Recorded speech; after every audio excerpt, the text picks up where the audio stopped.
Mental health conditions can arise as a result of various reasons, but there's an area that's seldom spoken about: rare medical conditions. Imagine being diagnosed with a health condition that you've never even heard of before, and imagine if that condition can prevent you from having children naturally. Mayer-Rokitansky-Kuster-Hauser, or MRKH syndrome, is a disorder that occurs in females and mainly affects the reproductive system. It affects 1 in 5,000 women across the world. This condition causes the vagina and uterus to be underdeveloped or absent, although external genitalia are normal. And by the way, if you're wondering why the name is so long, it's because this condition is named after all of the doctors who discovered it. Now, I'd never heard of this condition until my real-life story guest Natalie Truby got in touch to share her experience with MRKH and how it affected her. And she will also be telling us about the way she found to have a baby.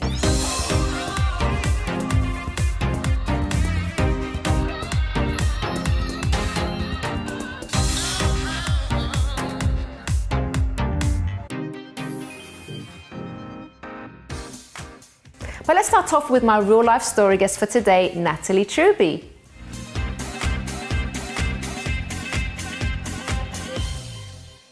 Welcome to the show, Natalie. Thank you. Thanks First for of all, having me. thank you so much for coming on to speak about this, because I'd never heard of this condition before. So to be able to raise awareness about it is really great for me. So tell us, when did you actually find out that you had this condition? So you find out when you essentially don't have a period. You develop, normally you go through puberty, but you just don't have a period to show. Okay. So then what happened? Is that when you went to your doctor, when you realised something? Exactly, yeah. So went to my doctor. I think the first stage they tested hormone levels, which all came back fine because my ovaries are healthy and active. It kind of dragged on a little bit because they put me on various different pills to kind of get it kick-started, but obviously nothing was happening. So, yeah. What did they tell you then? How did they tell you about it? So when I had an MRI that showed that I didn't actually have a uterus at all, and as a condition, sometimes you can have part of sometimes the uterus. You can have a tiny uterus, and other times it varies. The condition varies from woman to woman. And so they told me that I didn't have a uterus, and I had an absent left kidney as well, so I've only got a right kidney. Oh wow, okay. How did you feel when that news was broken to you? Wow, I mean, it's a big like pill to swallow. It's really difficult. I mean, you're already at a really vulnerable stage in your life. You're young, you just want to fit in, you just want to be the same as your friends, and you have to deal with this kind of adult information about having children in the future, which we all just feel we don't question it. Yeah. So it was, and I've always known as well that I've wanted to have children. So it was pretty devastating. How did you deal with that then? That news? So they put me in touch with various counsellors, and I had a bout of counselling and spoke about how I felt. And the thing is, though, it is a pretty lonely place. It's only you that is going through it. I had friends and family around me, but I just kind of wanted to hide away from it. It was really, it was kind of really dark and lonely. Right. But obviously you didn't stay in that stage, did you? Because you're doing something really positive, which we're going to get onto in just a moment. But how did you pull yourself out of sort of that feeling and that loneliness that you were going through? So I think it's really important to acknowledge why you're feeling the emotions that you're feeling. I think it's good to be kind to yourself and feel and understand why you're feeling the way that you're feeling, and be thankful of the positives, the science behind that we have in life, and be thankful that we do have options. In which you did find an option, didn't you? Yeah. Now tell us about, you met your partner, you're with someone today. Did you tell him quite early on? Yeah, so I've never really shied away from the condition, and I think it's really important to be open and honest from quite early on, and he's been nothing but supportive and lovely through everything. Yeah. In terms of having children with your partner though, what did you discuss first of all?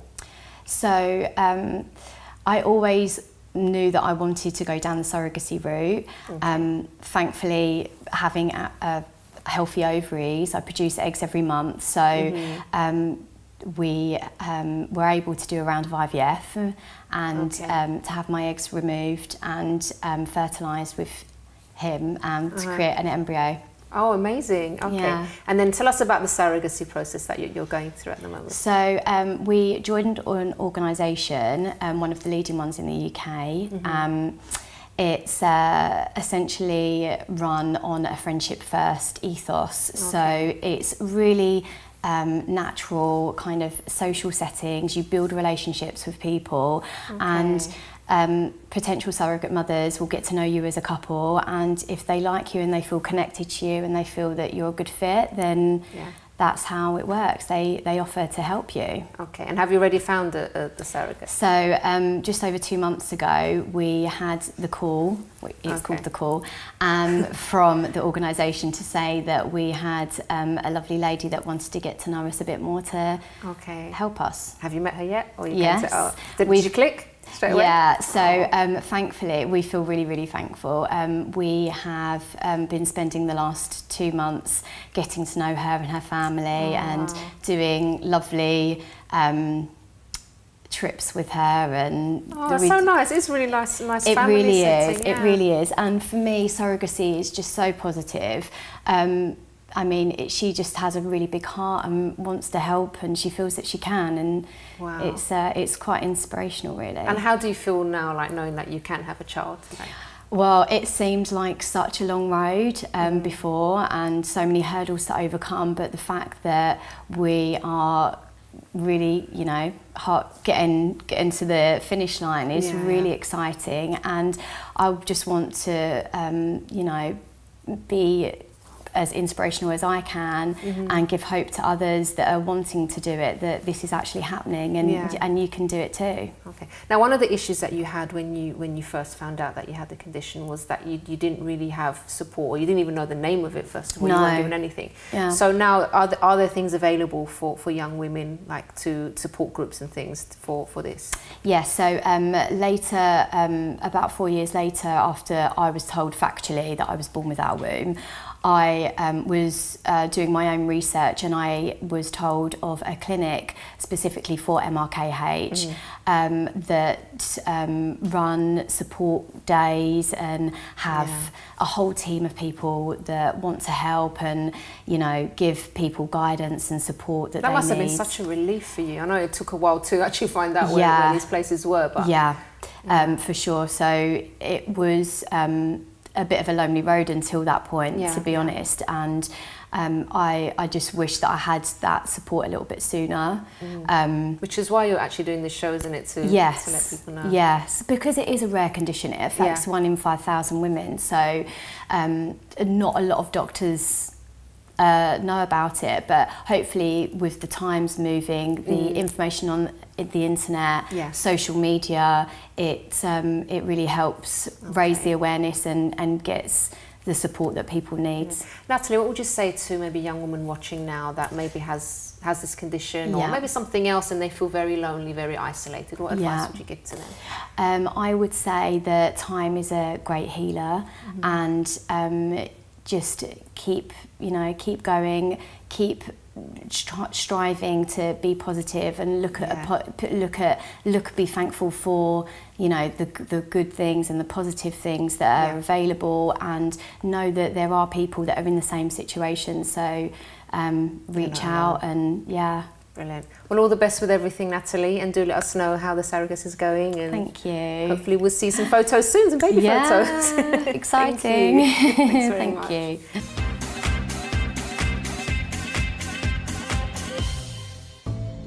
I'd like to thank all my guests that appeared on today's show, and especially to Natalie, who bravely spoke about her condition. And something I'd like to highlight from everything that she said was the way she felt when she found out that she had this condition.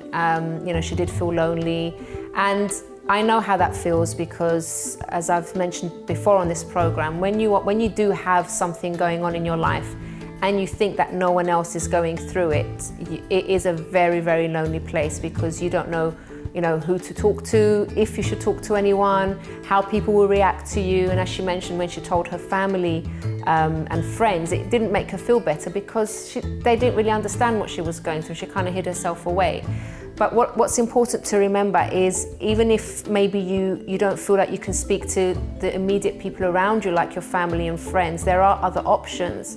In her case, she did her own research and she found a place where she could actually find a support group, people that are going through the same thing. And she did that for herself. Unfortunately, it wasn't, when she was first diagnosed, the doctor that saw her didn't actually tell her what the name of the condition was. So she had to find out for herself. That was an unfortunate thing that happened. But even if you do go through things like this where you don't get much help or adequate help, doesn't mean you should give up. Keep going, keep looking for help, and you will eventually find it. And it's very important to always remain positive that things can turn around for the better. Well, everyone, we've reached the end of today's program, but if you have a story that you would like to share with us, like Natalie did, or if you'd like to give us your comments about this episode or past shows as well, please do get in touch with us. You can email us on info@chrissybshow.tv. You can tweet or Instagram us @ChrissyBShow, or leave a message on our Facebook page, The Chrissy B Show. And if you'd like to know more about me and my mental health journey, all you need to do is visit my personal website, which is mylifeafterdepression.com. Until next time, bye-bye for now.